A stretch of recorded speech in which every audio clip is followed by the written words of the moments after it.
So, ang lesson natin for today mga Lodi Cakes ay ang 4 na ways para i-deal itong order blocks. So, bago natin panoorin ito, make sure na napanood nyo yung last episode natin which is yung order blocks. Kasi kung hindi nyo napanood yun, then hindi nyo malalaman kung paano ma-identify yung mga order blocks sa isang chart. Okay? So, meron tayong 4 na way para i-deal ang isang order block. So, itong ways na to nakakatulong ito para ma-determine kung ang market ba ay bababa o tataas. Kung nasaan na ba yung support natin, nasaan na ba yung resistance natin. No? Itong 4 na way na to ang makakatulong sa atin. So, una-una is yung standard o yung kamukha nung sa last video natin. So, basically, pa-plot nyo lang yung order block. No? So, ayan. So, for example, yan yung order block.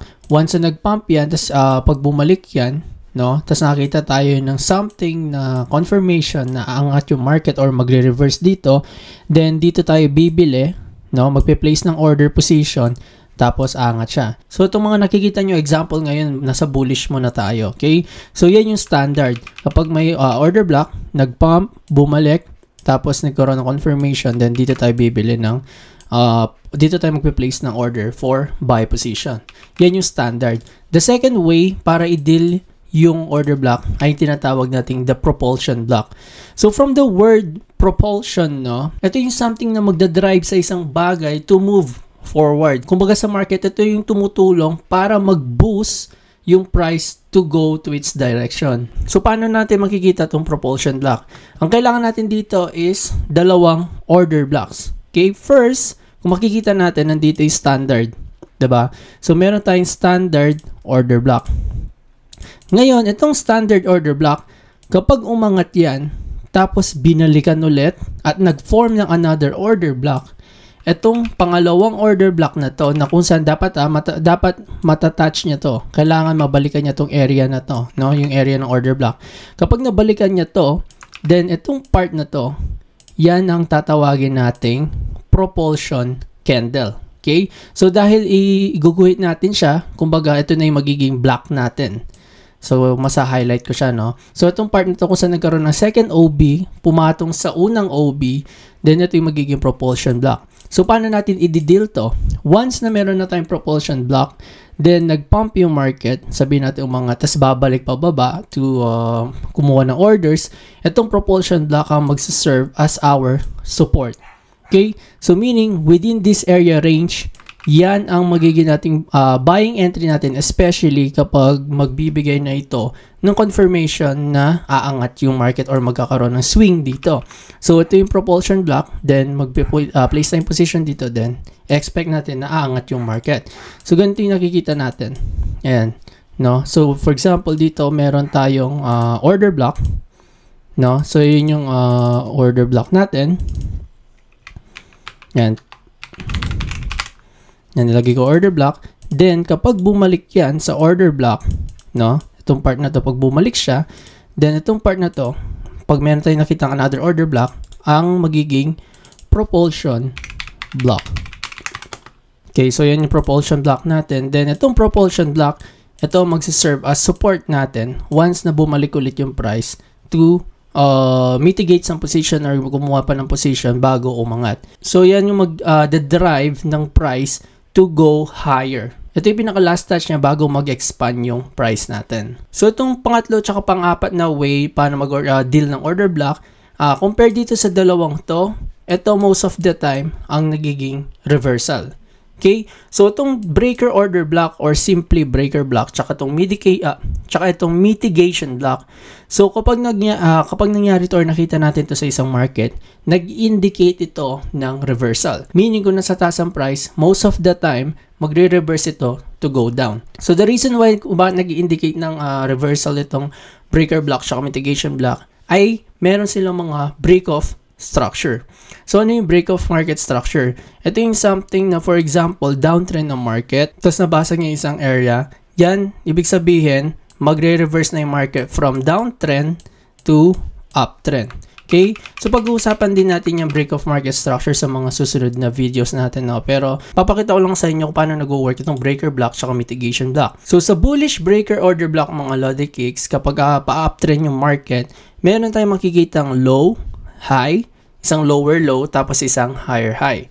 So sa breaker block, ang ginagawa niya is, for example, downtrend yung market, tapos bumaba siya dito, nabasag niya tong low na to at nag-create siya ng mas mababa sa low, which is lower low.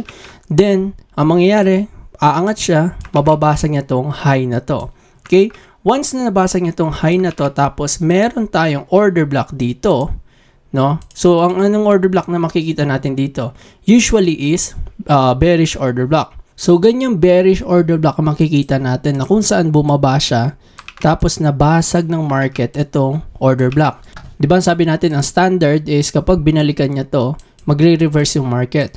So, dito naman sa breaker block, kapag nabasag niya tong low, so create na siya ng lower low, so nabasag niya yung order block, hindi siya nag-respect dito, magbabaliktad na siya. So, from resistance, no, dati siyang resistance order block, nabasag niya, magiging support order block na siya nun, which is, yun tinatawag natin breaker block. From the word breaker, nabasag niya yung order block, tapos, babalikan niya to, para magkumuha pa ng kumuha ng mga orders, then, from here, ito ang magiging entry point natin to go long or to go buy. So, itong breaker block tsaka mitigation block is same lang, no? Same lang sila ng purpose, pero magkaiba sila ng feature. So, ang ibig sabihin dito, kung mapapansin nyo, dito sa mitigation block, meron din silang low, high, higher, high, pero wala siyang lower low. No? So, nag-fail siya to create lower low or tinatawag nating failure swing. So, pag-uusapan din natin yung failure swing sa mga susunod na videos. So, kung mapapansin nyo, no, bumaba siya dito, umangat, bumaba pero hindi na umabot dito, unlike dito na tinamaan niya pa tapos na bumasag, no? Tapos, umangat siya, then itong high na to, kamukha nang nandito, no, kung makakakita tayo ng ganitong scenario, lagay lang natin. Ayan. So, kung makikita nyo, mitigation block, same thing sa breaker block na kung saan mababasag nila tong OB and dati siyang resistance, ngayon mag-act na to as a support to push the price higher. No? So, yan ang mitigation block. So, ano ang pinagkaiba nila? Bakit nangyayari to? Ang breaker block, pag once na nakita natin na nag-create ng breaker block yung market, most of the time, nag-i-indicate ito ng strong reversal. So, ano ibig sabihin ng strong reversal? It means, malaki ang chance na ang market, ito na yung pinaka-last touch niya sa baba bago umangat tuloy-tuloy pataas. At hindi na niya, or siguro in the future na niya babalikan ito, matagal-tagal na niya babalikan ito. Kasi ang ibig sabihin, marami ang nag-accumulate ng orders or maraming bumili sa baba na to. That's why, tinawag natin siyang strong reversal. While mitigation naman, yan ang ating weak reversal. So, ano ibig sabihin ng weak reversal? Dahil hindi pa nakukuha yung mga orders dito, kasi sa market mga Lodi Cakes, ang target ng mga smart money or yung mga institutions ay yung obvious stop loss ng mga retail money. So, ang retail money tayo mga maliliit na nakikitrade lang. Ang smart money or institutions, ito yung mga billion-billion na pera na tinitrade everyday, no? So, ang target nila is yung mga specific or obvious na swing. So, kung makikita natin, meron tayong obvious dito. Ginagawa ng smart money is kukunin talaga nila yan para sa kanila mapunta yung orders. Bibili nila yung mga orders mo, ma-stop out ka, sabay magre-reverse sa direction na tini-A mo. Pero dito, kung mapapansin nyo, merong mga times na hindi nangyayari yon, na kung saan ganyan lang siya, tapos bababa, tapos mababasag, tapos makikita nyo na itong low na to is hindi niya pa nakuha. That's why tinawag siyang weak reversal, kasi most of the time, after niya mag-create ng uptrend movement, malaki ang chance na magiging magnet itong area na to. Ano ibig sabihin ng magnet? Babalikan niya to in the near future. So, alam ko na tinatanong niyo sa utak niyo ngayon is, iti-trade ba natin tong weak reversal compared sa strong? Depende mga Lodi, no? Depende. Pero most of the time, hindi naman tayo nagbabase sa ganito lang na kung saan may makita tayong ganitong formation ay iti-trade na natin. Kasi most of the time mga lods, tong time sa week reversal, usually hindi niya nire-respecto at bigla na tong sabihin natin angat ng konti pero bababa na kaagad. Kumbaga hindi lang naman ito yung ating confluences or recipes sa pagte-trade. So yan, pinakita ko sa inyo mga lods, yan ang mga bullish scenario. So kung i-invert ko to, so yan, i-invert ko yung chart mga lods at nakikita nyo naman ngayon is yung mga bearish scenario. So same thing lang, no? Kumbaga dito mapakita natin yung standard, no? Lagay lang natin. So for example, yung standard, kapag bumaba yan, bumalik, nagpakita ng confirmation, dito tayo maghanap ng short position to go down. Same thing din sa propulsion block, no? Sa propulsion block, kapag meron tayong bearish order block, tapos binalikan ulit ng another order block, ito na yung magiging propulsion candle natin. Okay? So, same thing dito. Ayan. Makikita nyo, meron tayong order block, binalikan, bumaba, tapos binalikan niya ulit. Then, ito na yung propulsion block natin for bearish scenario. Okay? So, same thing din dito sa breaker block, no? Dito naman, meron tayong high, low, tas nag-create siya ng higher high bago siya nag-shift in market structure dito sa part na to. Na kung saan yung dating order block na bullish order block, ngayon, naging bearish order block na siya or naging resistance order block na siya. Dati siyang support, ngayon naging resistance. So, same thing din dito, pero dito naman is failure swing. Hindi siya nag-create ng higher high, no? So, hanggang dito lang yung market, tas bumaba na siya, shift in market structure. Then, nag-create siya ng lower low, tas yung dating bullish order block ngayon ay bearish na siya or resistance na siya. Okay? Hi mga Lodi Cakes, Mentor Neil here. So bago natin pag-usapan yung topic natin for today, gusto ko lang pakita sa inyo itong suit ko ngayon na Lodi Cakes, no? Ito yung Lodi Cakes first t-shirt natin, no? Ito yung ating t-shirt na logo box yung design, no? Ang maganda dito mga Lods, oversized siya. So ang currently suit ko ngayon yung black, tas ito yung white. Okay, so may black and white tayo ngayon, no? Tapos ang maganda dito mga Lods, yung tela niya is French terry. Ayan, no, nakikita nyo. Ayan, so ito yung logo natin, Lodi Cakes, no? Meron tayong white, tapos meron tayong black. So kung napapanood nyo na ito ngayon, few stocks na lang natitira. And PM nyo kami sa official Facebook page na Mentor Neil o kaya yung Lodi Cakes. Nasa description lang yung link, no? And ask nyo pa kung meron pa kayong size, no? Kasi ang bilis maubos nito, no? 599 pesos lang ito mga Lodi Cakes. Sobrang ganda talaga ng tela nito. Sobrang quality niya, no? Kasi syempre, pag-focus lagi tayo sa quality, di ba? So ano pang inaantay nyo mga Lodi Cakes? Avail na kayo.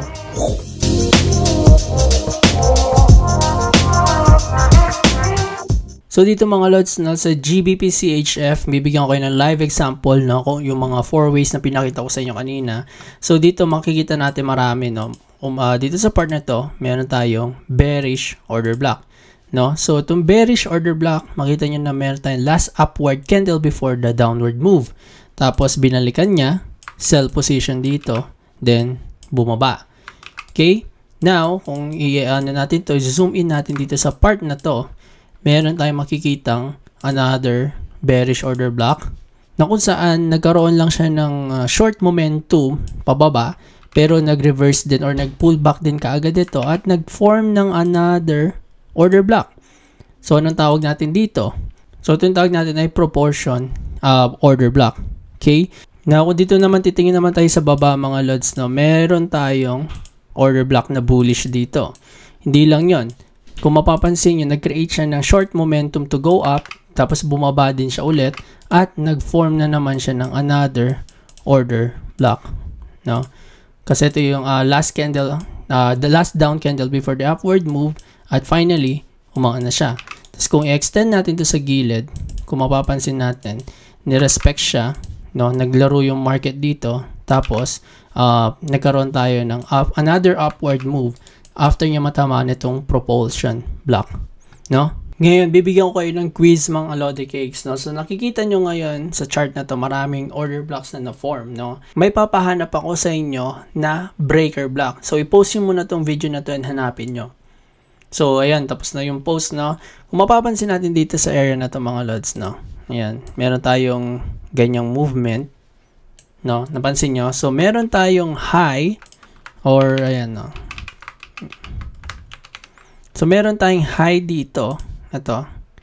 Yan yung high natin. Okay? So, label natin yan high. Yan, ito yung high, tapos ito yung low. Okay? Hindi lang yun. Kung mapapansin natin mga lods, no?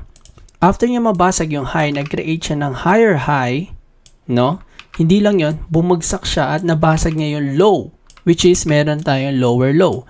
And kung mahanapin natin yung breaker block, etong area na ito, kung saan yung last downward candle before the upward move. Okay? So basically, ito yung dati nating OB, no? Yan yung OB natin from this block na to to here. Pero nabasag siya dito sa area na to, sa part na to. Tapos tingnan nyo, pagkabasag niya, bumalik yung price here, no? Nag-create siya ng swing, then nag-trend continuation pababa. Okay, so yan yung example ng breaker block. Tapos lastly, example natin na mitigation block. So post nyo ulit yung video mga Lodi Cakes, hanapin nyo yung mitigation block. Ayan, so kung napansin nyo to, no? Tingnan yung move ng market, meron tayong up, down, tas up. Pero dito sa part na to, no? Kung mapapansin natin, ito yung order block natin na bullish. Okay?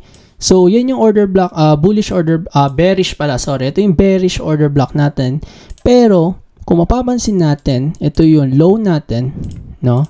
Ayan yung low, tapos ito yung high. Okay? So, kung mapapansin natin, nag-create siya ng higher high, pero hindi siya nag-create ng lower low, no? So, nagkaroon siya ng failure swing dito. Hindi niya nakuha. O, napansin niyo, yung wicks niya hanggang dito lang, hindi bumaba hanggang dito. Then, that means, nung nabasag na niya, itong part na to, nung nabasag na niya yan, ayan, no? So, nag-create na siya ng new higher high. Tapos, kung extend natin itong bearish order block, binalikan niya ito, no? So, nag-create siya ng ganitong movement. Ayan, kamukha ng mitigation block natin. So, hindi siya nag-create ng new lower low. Ibig sabihin, nagkaroon tayo ng weak reversal dito. Tapos, ito yung naging entry point natin to go higher. Ito yung sinasabi ko na kung saan, kung mapapansin natin, nag-create ng failure swing or weak reversal market, binalikan niya din ito with strong movement. Nakita nyo, dire-diretsong bumaba yung market at kinuha niya tong area na to. No? So, nagme-make sense ba yung mga turo ko mga lods? So, practice lang tayo maghanap ng mga order blocks ng mga lods, no? Kasi sobrang importante nito. And, yun nga, panoorin nyo muna yung last video kung nalilito kayo. Kasi last video, tinuro ko doon kung ano yung mga klaseng order blocks. So, i-apply nyo lang siya sa today's episode natin. So, practice lang na practice mga lods and kakayanin nyo yun.